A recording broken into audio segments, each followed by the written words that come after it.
E aí, um outro personagem que surja no meio do caminho, mais à direita e não aí nessa direitinha limpinha permitida, que é aquela que eles esperam que seja o espectro de confrontação com o presidente Lula, seja mais aceita. Você vai dizer, não, esse cara aí é de direita, mas não é um Bolsonaro.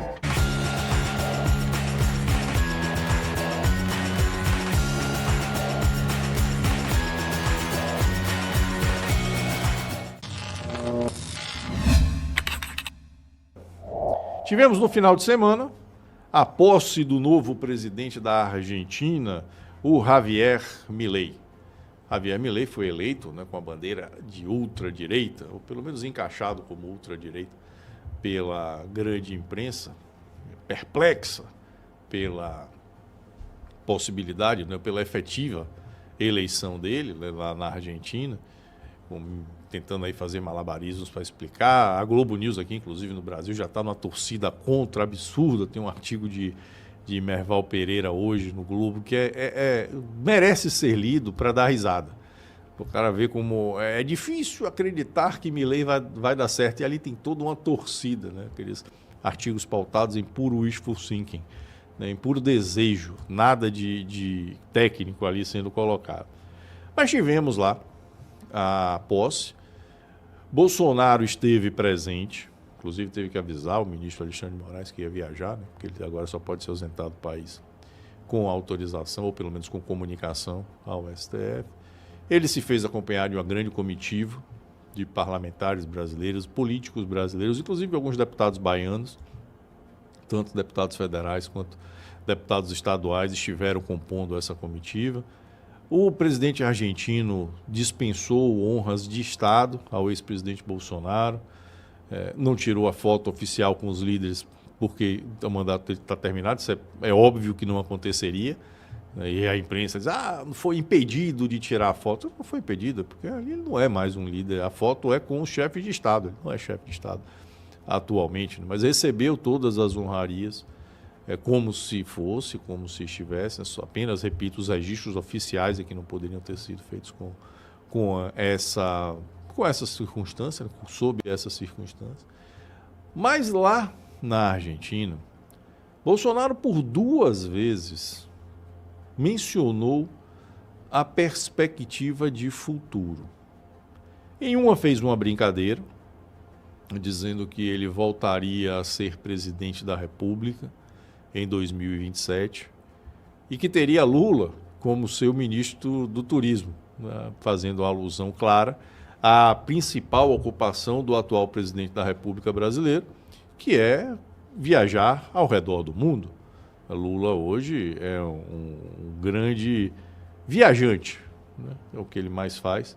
Acho que saiu até um levantamento interessante sobre a quantidade de dias que ele ficou fora do Brasil, e é o recorde absoluto, né, de um presidente em primeiro ano de mandato, né? Ficou quase mais tempo fora do que no Brasil, viajando ele e a primeira-dama.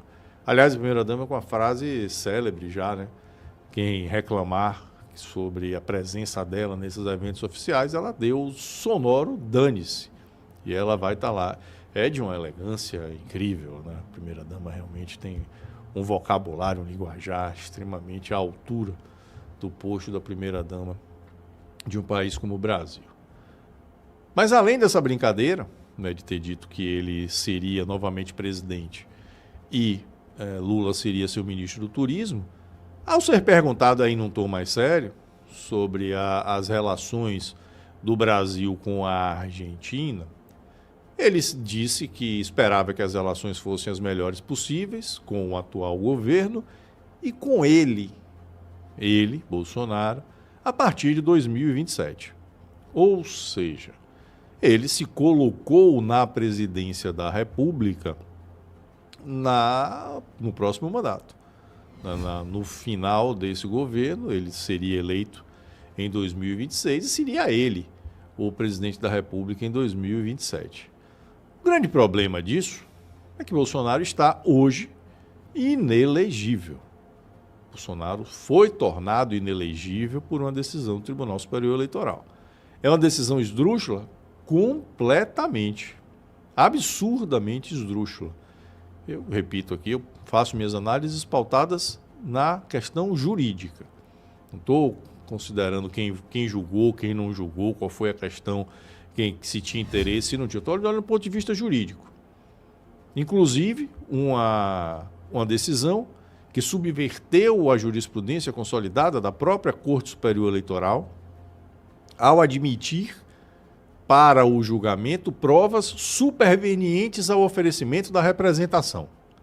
Ou seja, se tinha lá uma representação que dizia algumas coisas, no curso do processo aconteceram outras coisas, e essas outras coisas foram consideradas para tornar Bolsonaro inelegível, sendo que a jurisprudência anterior do TSE dizia que fatos supervenientes não poderiam ser considerados para julgamento, era apenas aquilo que constava da representação. Para Bolsonaro, isso mudou. Por que mudou? Não sei, mas mudou. Ou seja, no fundo você tem a quebra do direito à ampla defesa, né? do contraditório e ampla defesa, né? São fatos considerados que não estavam ali no momento da representação. Não houve também ali, na minha leitura, nenhum tipo de crime, nenhum tipo de conduta ou abuso de poder que levasse sequer minimamente, do ponto de vista jurídico, repito, à cassação dos seus direitos políticos, tornando-o inelegível, mas ele está. Mas um fato concreto, consolidado, é que ele está inelegível.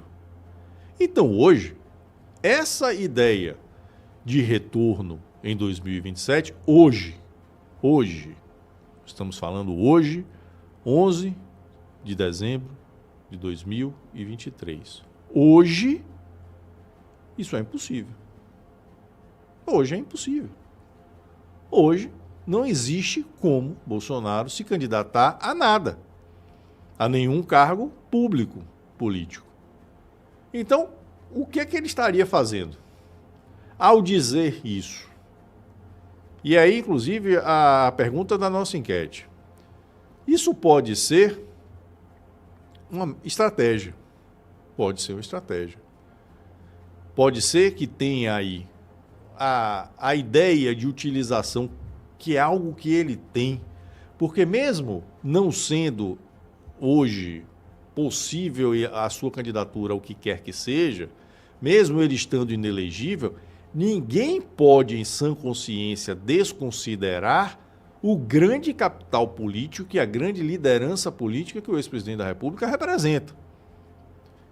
Então, nós temos, sim, que entender que os seus movimentos, muitas vezes, podem não estar vinculados a uma efetividade daquilo que ele diz, mas sim da manutenção de uma pauta acesa, a manutenção de uma possibilidade, ainda que virtual, para manter a mobilização política, para que se mantenham aglutinados sobre ele ou ao seu redor aqueles que representam o capital político de identidade àquilo que é ideologicamente por ele defendido, trocando em miúdos para manter a direita mobilizada, para que a direita continue mobilizada. Então, quando ele sinaliza esse tipo de coisa, eu vou voltar, eu estarei em 2027, a gente tem que analisar desses dois prismas. No prisma de puro apego à realidade, é um delírio. É um delírio, porque ele está inelegível. E aí eu vi muita gente, até vi aqui de manhã, né, no Brado Jornal de hoje, e houve uma discussão muito rica entre Timóteo apresentando, a Vanessa, a Zizi também falando sobre isso, os comentaristas que estavam aqui hoje de manhã, as comentaristas, né, Timóteo apresentando e elas duas, e eu concordo muito com a leitura que foi feita por Vanessa de manhã. A gente tem que ter o pé no chão. Hoje, dizer Bolsonaro vai ser candidato em 2026 e vai ser presidente da República em 2027 é ilusão. Porque não há a perspectiva dessa estratégia que muitos estão defendendo de reversão dessa decisão. Porque é uma decisão colegiada. E o recurso de uma decisão do TSE vai para o STF. E quem compõe o STF? Alguém acha que hoje, no STF, seria possível reverter a decisão do TSE sobre a inelegibilidade de Bolsonaro? é praticamente impossível. Então não dá para alimentar dentro, repito, e vou insistir nisso, do que é real, dentro do que é tangível, essa ideia de uma nova candidatura dele para alcançar um novo mandato à frente da presidência da República. Então isso faz com que a gente pondere que é sim uma estratégia, mas não uma estratégia para que ele efetivamente volte ao poder. A não ser que ele esteja completamente iludido, o que não é difícil. O que não é difícil, também foi dito aqui pela manhã de modo bastante preciso, o que não é difícil porque, infelizmente, as pessoas que foram escolhidas para o assessoramento do ex-presidente parecem que gostam de mantê-lo em uma bolha, longe da realidade, alimentando-o de informações fantasiosas, e ele embarca nessas informações. E isso aí pode ser. Mas não sendo este o caso, não sendo um caso de desconexão da realidade, o que a gente tem aí, se desenhando, é uma estratégia de liderança política. É uma peça importantíssima no jogo eleitoral, é alguém que tem um capital político fortíssimo, que é sim uma liderança, tem uma capacidade invejável ainda de mobilização de massas. E isso foi mostrado até na Argentina, curiosamente. Ele conseguiu mobilizar as massas na Argentina, semelhante ao que ele fazia aqui no Brasil. Então, nesse perfil, ao dizer que vai estar de volta ou brincar com a possibilidade de um novo mandato, ele mantém essa direita aglutinada. E onde é que a gente vai ver a importância desse papel? Vai ser agora nas eleições, as próximas eleições municipais. As próximas eleições municipais, as eleições de 2024, aí nós teremos a leitura da importância do papel do ex-presidente nesse jogo político.